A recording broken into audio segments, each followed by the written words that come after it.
David lingered in a dilapidated tavern, sipping a low-cost beverage. The one-time successor had frittered away his fortune on indulgences and ill-advised bets. Now impoverished and aimless at 25, he pondered his choices, particularly forsaking his kin and their Christian values. He'd discarded it all as readily as he'd dismissed them. The atmosphere was heavy with the lingering scent of cigarettes and spilt alcohol. David grimaced as the warm bourbon scorched his throat. His eyes gradually acclimated to the gloomy, smoke-filled interior, taking in the tattered bar stools and scarred tabletops. As he took another drink, the muffled noises mocked him, intensifying his sense of isolation. He felt like a spectre, adrift in a world that had moved on without him. David's father's disappointed face flashed in his mind. He could hear the stern voice, laden with hurt and disbelief. The argument had been heated, tense with unspoken resentment. David stood his ground, defiant, as his father pleaded for him to reconsider. His own harsh, uncompromising voice still echoed. David felt the weight of his father's disappointment, a constant burden. The rough glass in his hand provided little solace, a poor substitute for his father's embrace. David's world narrowed to the glass, the harsh scent of cheap liquor assaulting his senses, lacking his father's comforting cologne. Stepping outside, a gust of cool air hit David's face, in stark contrast to the stale bar. The sound of boots on the pavement echoed as he leaned against the crumbling wall, the rough texture a tactile reminder. Oblivious, David failed to notice the ominous figures lurking in the shadows, their stealthy movements and unknown intentions. The air grew thick with tension, a primal warning. Muffled footsteps and voices reached David's ears, drawing his attention to a tense exchange in the shadows ahead. The situation escalated rapidly, one man pulling a gun, the other's panicked movements. David's heart pounded as he instinctively stepped back, the metallic clang drawing all eyes to him, the gang leader's murderous gaze locking on. David turned to run, panic surging through him. Heavy footsteps closed in, the sound of soles pounding against the grime-covered pavement growing ever louder. Within moments, rough hands grabbed him from behind, dragging him into the shadows. David struggled, throwing wild punches, but a swift blow to the side of his head knocked him down, the metallic taste of blood filling his mouth. The gang wasted no time. With ruthless efficiency, they tied his hands, the coarse ropes biting into his skin. They then threw him into the trunk of a nearby car. Henry, the leader, a scarred man with cold, piercing eyes, stood over him, sneering. "He's seen too much. We can't let him go," he growled. David's mind raced with fear as the trunk slammed shut, plunging him into darkness. The musty, stale air inside the trunk assaulted his senses, and the vibrations of the car rumbling to life sent tremors through his bound body. The coarse ropes chafed against his wrists, a constant reminder of his helplessness. Every bump in the road jarred his bruised frame, eliciting sharp pangs of pain. David's heart pounded in his chest, the rush of blood in his ears almost deafening. He strained to hear any clues about their destination, but the roar of the engine and the muted hum of the tires drowned out any useful information. David had never felt so powerless, so utterly at the mercy of these ruthless men. All he could think about was how far he had fallen, from the privileged son of a respected family to a witness trapped in the trunk of a car, bound for an uncertain and likely grim fate. David sat bound to a wooden chair in the dimly lit mountain cabin, the rough texture of the seat pressing against his thighs. The air was thick with the scent of pine and damp earth, a musty undertone that hinted at the cabin's isolation. His wrists ached from the ropes cutting into his skin, the coarse fibers abrading the delicate flesh. Henry and his accomplice hovered nearby, their voices low but menacing. David could feel their eyes on him, the weight of their scrutiny palpable. He strained to hear their conversation, catching snippets of their hushed discussion. The words, "kill" and "no one looking," sent a chill down his spine, the implications settling like a lead weight in the pit of his stomach. The cabin offered no comfort. A single bulb hung from the ceiling, its dim glow casting an eerie golden hue over the scene. David's heart raced, the pounding of blood in his ears nearly drowning out the voices of his captors. The men's movements were calculated, their expressions unreadable. David watched them warily, searching for any sign of hesitation or mercy, but their faces remained cold and resolute. The cabin offered no escape, no avenue for him to flee. He was trapped, at the mercy of these ruthless men who had decided his fate. The realization weighed heavily upon him, a sense of dread and resignation settling in the pit of his stomach. In the isolation of this remote cabin, the consequences of his wasted life hit David hard. The rough texture of the ropes binding his wrists chafed against his skin, a physical manifestation of the emotional weight bearing down on him. He had pushed his family away, abandoned the faith that had once been a comfort. Now he was truly alone, with no one to save him. David's mind spiraled, drowning in the realization of his mistakes. Tears threatened to spill, but he fought them back, unwilling to show weakness in front of his captors. For the first time in years, he longed for the warmth and security of the faith he had left behind. The memory of it, once so vivid, now felt distant, like a childhood recollection fading away. God, who had once felt so present, now seemed unreachable, a faint glimmer in the darkness. Late one night the cabin was unusually quiet. The earthy scent of the aged wood seemed more pronounced, the damp chill in the air more palpable. Outside, the distant howl of a wolf pierced the silence, a haunting melody that only heightened the sense of isolation. Heart-pounding, David noticed the ropes on his wrists had loosened slightly from hours of struggling. With shaking hands, he worked furiously to free himself. The rough texture of the ropes scraped against his palms as he tugged and twisted, his muscles straining with the effort. The floorboards creaked beneath him, the sound seeming to echo in the oppressive silence.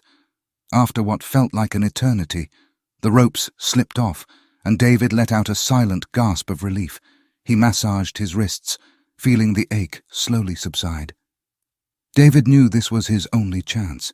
He strained to listen for any sign of the gang's return, his senses heightened by the adrenaline coursing through his veins. Carefully, he rose from the chair, his legs unsteady from being bound for so long. The floorboards groaned beneath his weight, and he froze, heart pounding in his ears. The cabin was silent, save for the faint sound of his own ragged breathing. Ignoring the pain from his injuries, David crept toward the door of the cabin, every creak of the floorboards making him wince.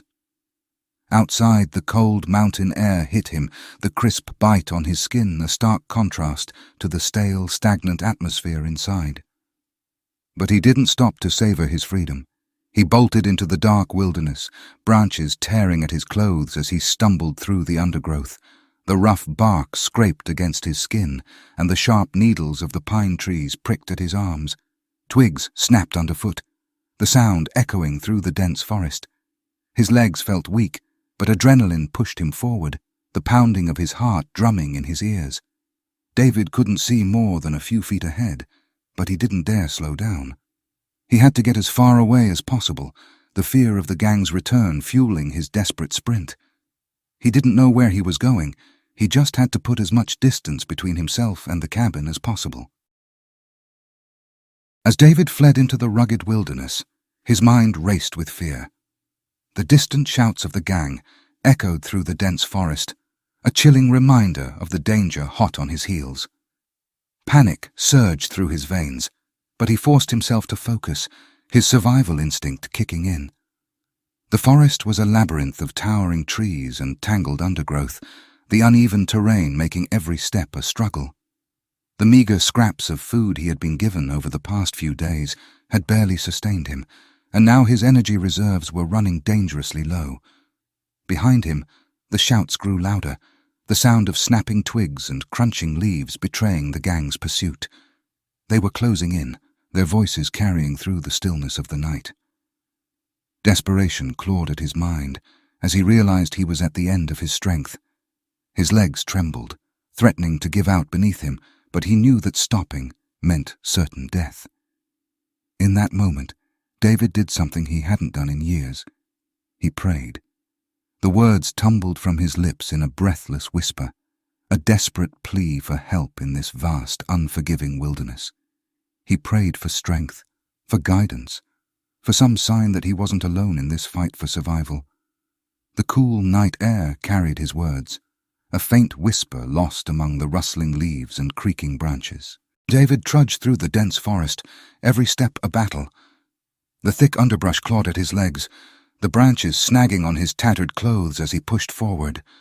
The earthy scent of decaying leaves and damp moss filled his nostrils, mingling with the salty tang of his own sweat. The cold wind bit at his skin, the chill seeping through his thin, worn clothes. The darkening sky made it harder to see. His thoughts grew darker. What was the point of running if there was no escape? Just as he began to slow, thinking of surrendering, a faint glow caught his eye. A flicker of firelight in the distance caught David's eye. The warm glow beckoned, a promise of shelter and safety.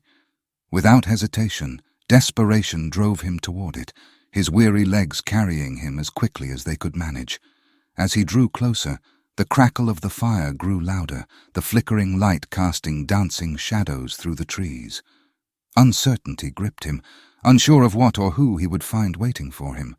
The light grew stronger, the heat radiating against his skin, and he emerged into a small clearing, a simple campfire at its center. Cautiously, David approached, his weary gaze scanning the area. The fire's warmth enveloped him, a welcome respite from the chill of the night. He paused, his senses heightened, listening for any signs of life, any indication of danger.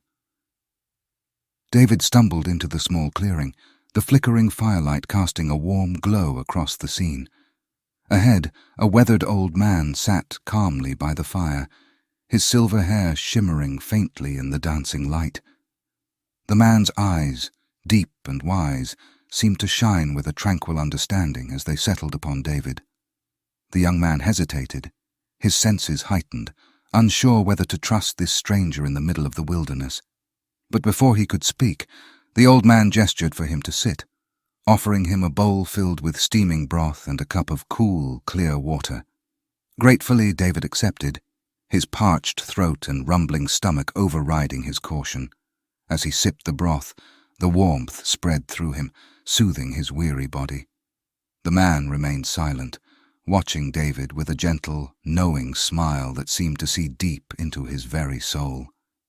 Finally, the old man spoke, his voice soft yet firm. "You're not lost, son. Help is all around you. You just need to open your eyes and trust." David furrowed his brow in confusion, questioning the man's cryptic words. The old man simply nodded toward the path leading deeper into the forest. "Follow the signs. You'll find the way out." His gaze held a reassuring certainty, as if he knew something David did not. David, unsure of what to make of the old man's words, sat by the fire for a moment longer, absorbing the warmth.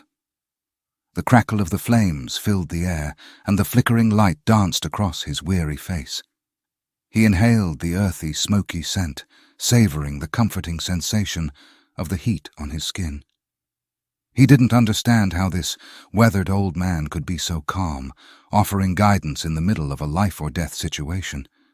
But something about the old man's presence made David feel safe, like he wasn't as alone as he had thought. He wanted to believe that this was some kind of divine intervention. The old man spoke again, his voice soft yet steady. "The Lord is my shepherd. I shall not want," he quoted, the familiar words from Psalm 23 flowing effortlessly. David felt a tug at his heart, the scripture reminding him of the faith he had once held so dear but had since abandoned.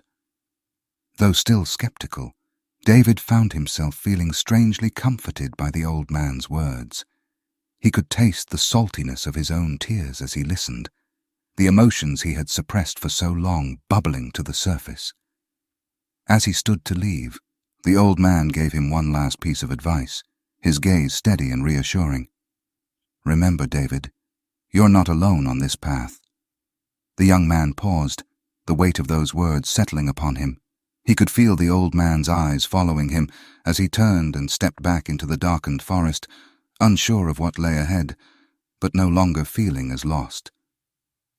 With the old man's words echoing in his mind, David set off once more, the cold night pressing in on him. He followed the narrow path through the woods, his eyes strained to make out the path ahead. Every step was a struggle, his weary muscles protesting, but there was a subtle shift in his spirit. He felt a strange sense of peace amid the chaos, as if something unseen was guiding him. The pounding of his heart slowed. Though still confused and doubtful, he couldn't shake the feeling that the old man's encounter wasn't a coincidence. As the terrain grew more difficult, David spotted odd markings on the trees, simple carvings of crosses and fish, symbols from his childhood faith. They seemed like beacons, calling him forward. With the gang still on his trail, he pressed on, slowly beginning to trust in the possibility of something greater watching over him. The air grew colder and the forest darker, but David kept moving, his steps more determined now. David trudged deeper into the wilderness, each step more uncertain. But something strange began to happen. Symbols began to appear along his path, crosses etched into the rough bark of the towering trees, fish symbols carved into the smooth grey rocks, even markings on the forest floor that resembled ancient Christian imagery. They felt oddly familiar. He stopped at one particularly vivid symbol, a carving of a lamb with a halo, a clear reference to the Lamb of God from Revelation. David reached out, tracing the outline of the lamb with his fingertips. The carvings were deliberate, intentional, not random markings. Could they be guiding him? He strained his eyes, scanning the path ahead. The forest seemed to shift, the symbols pointing him away from the dangers of steep ravines and dense thickets. David followed them cautiously, his mind racing. He wasn't alone out here. Something was leading him. The air grew colder, the trees thinning as he climbed higher. The crunch of leaves under his feet grounded him, reminding him to focus on the path ahead. As he advanced, the noises of pursuit drew nearer. The gang was still hunting him, and they were growing increasingly angry, their voices carrying a dangerous edge. David quickened his pace, his heart pounding as he pushed forward through the dense foliage, desperate to put more distance between himself and his relentless pursuers.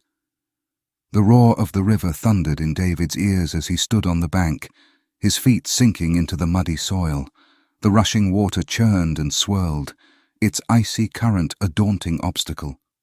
The damp air clung to his skin, a chill creeping up his spine. He shivered, not just from the cold, but from the realization that he had no way to cross this raging torrent alone. Squinting against the glare of the sun reflecting off the water, David scanned the opposite shore, searching for any sign of hope. Then a movement in the shadows caught his eye. A figure emerged, stepping cautiously into the light.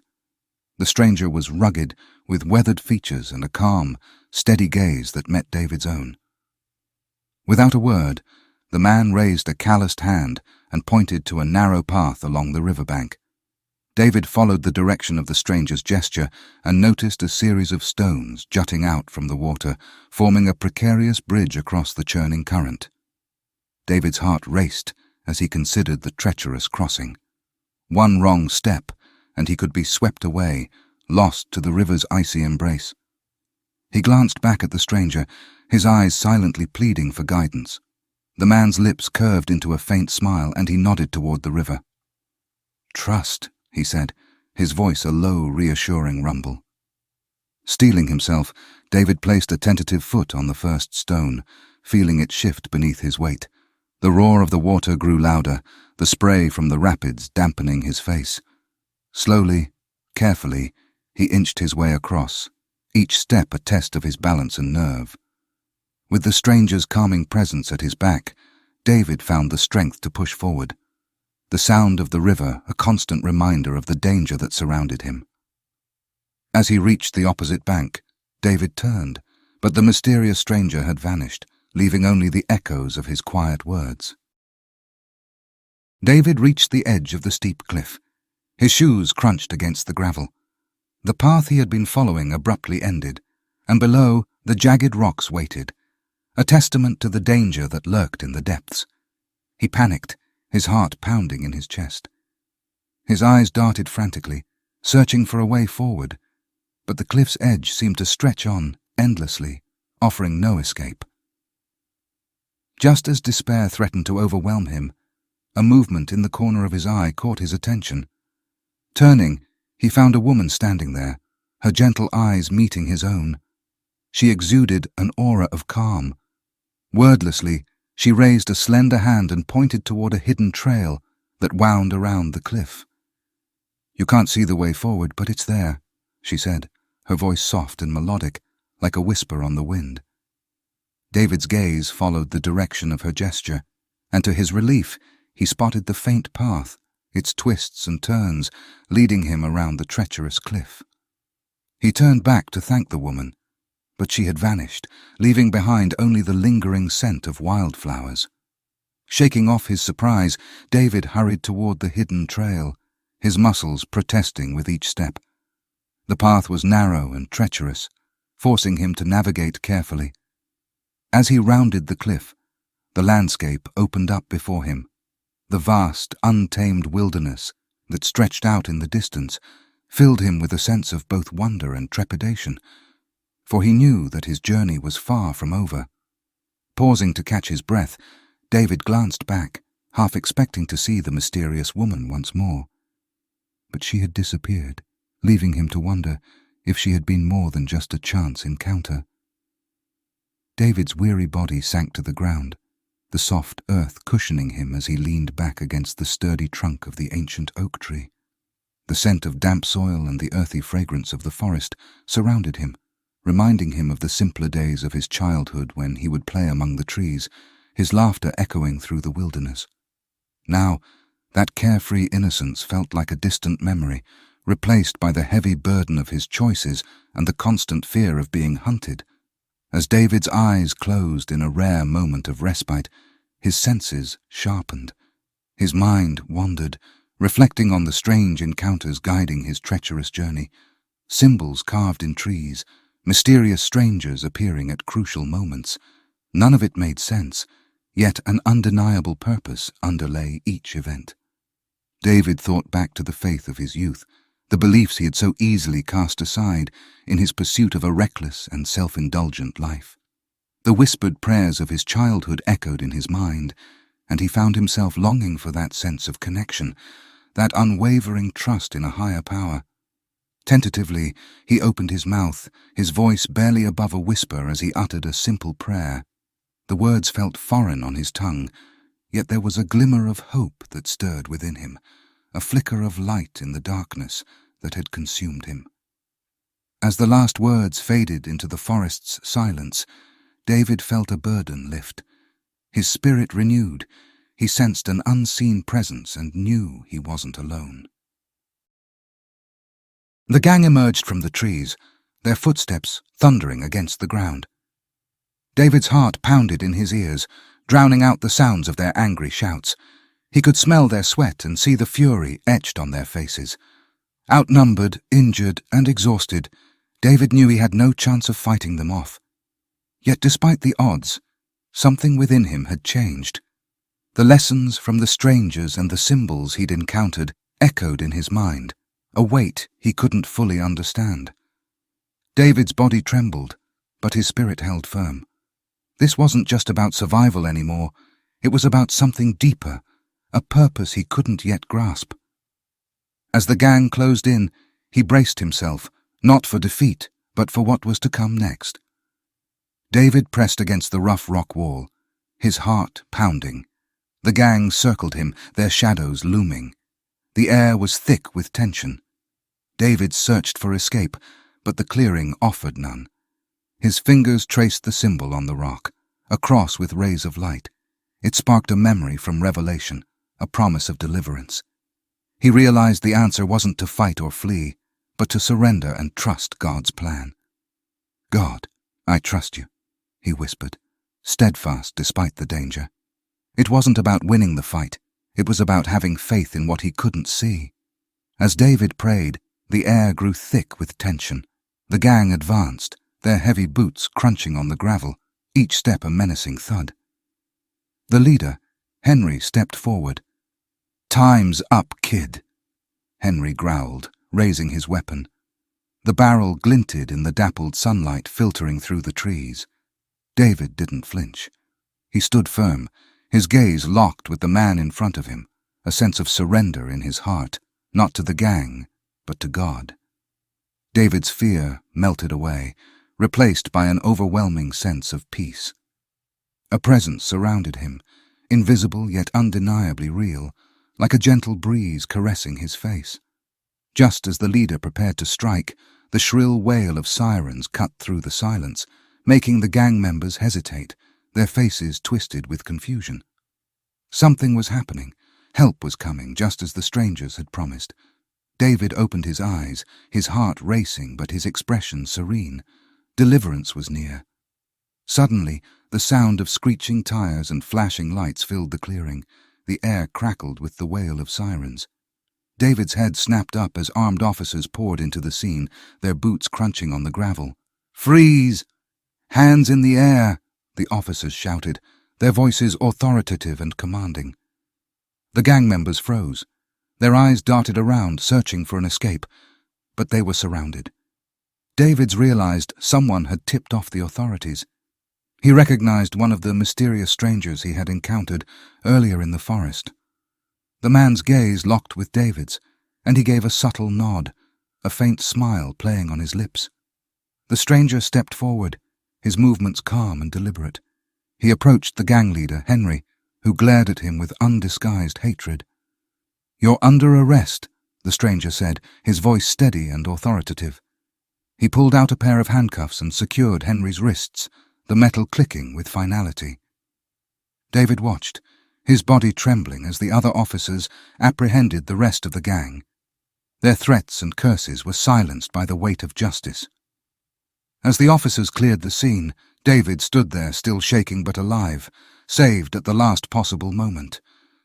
David whispered another prayer, this time a prayer of gratitude and newfound faith. The words flowed from his lips with a conviction he hadn't felt in years, his voice steady and sure. The presence he had sensed earlier seemed to envelop him, a comforting embrace that soothed his weary soul. David stood at the front door of his family home, a place he hadn't seen in years. The familiar sight of the weathered wood and the neatly trimmed hedges stirred a mix of emotions within him. The air carried the faint scent of freshly cut grass, reminding him of the carefree days of his childhood. His heart pounded, not from fear but from anticipation. The last time he had been here it was as a rebellious son who had turned his back on everything his family stood for. Now he was a changed man, transformed by the wilderness experience. When the door opened, his father stood there, eyes wide with shock. David could see the mix of emotions flickering across his father's face, disbelief, joy, and a hint of trepidation. Everything else faded into the background as their gazes locked. David, his voice trembling. "Dad, I'm sorry. For everything." The words felt heavy on his tongue, carrying the weight of years of regret and distance. His father didn't speak, but the embrace that followed was all David needed. They stood there in silence, the warmth of his father's arms enveloping him. Tears fell freely. David knew this was more than just a family reunion. It was a moment of spiritual reconciliation, the beginning of his path back to faith. As David sat with his family, their love's warmth surrounded him, enveloping him in familiar comfort. The air carried his mother's homemade cookies' nostalgic aroma. David reflected on the strange wilderness encounters. His father, noticing David's thoughtful silence, asked about his experiences. David looked up, his eyes filled with newfound clarity. "I met angels," he said quietly, "and they showed me the way home." He shared the story of his miraculous journey, each encounter etched into his mind. As David spoke, his family listened intently, their expressions shifting from disbelief to wonder. His father's brow furrowed. God never abandoned you, David, he said with emotion. He was there all along, watching over you. David nodded.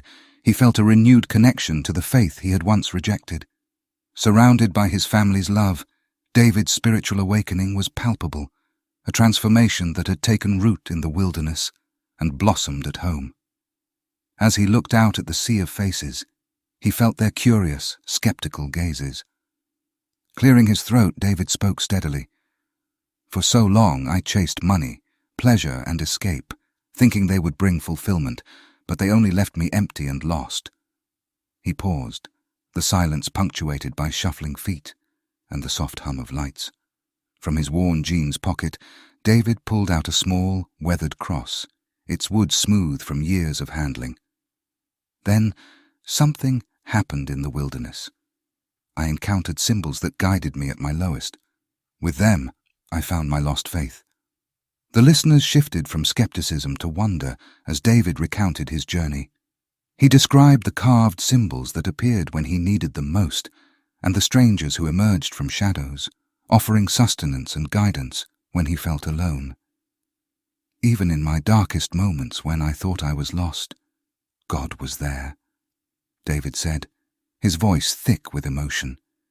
He never abandoned me, and now I choose to live differently, to trust him, love my family, and cherish this second chance.